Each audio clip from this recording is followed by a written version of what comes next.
మీ అందరికి తెలుసు నేను ముఖ్యమంత్రి అయినాడు కరెంట్ ఎట్లా ఉండే ఏడాది అర్థం లోపల దాన్ని బాగా చేసి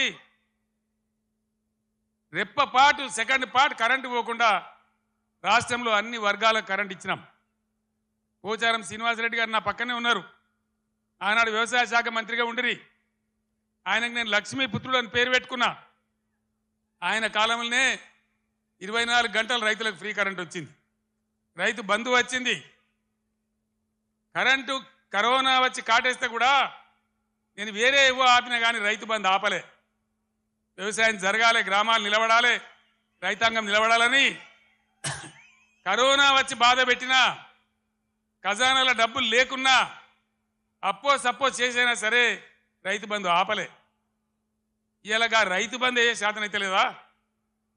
కేసీఆర్ జర్ర ఇటు ముఖం మలగంగానే కట్క బంద్ చేసినట్టు కరెంటు బంద్ అవుతుందా? మేము చేసిన దాన్ని 9 ఏళ్ళు ఇచ్చిన దాన్ని ఈ చవడ దద్దమ్మలకు ఇయ్యస్తలేదా?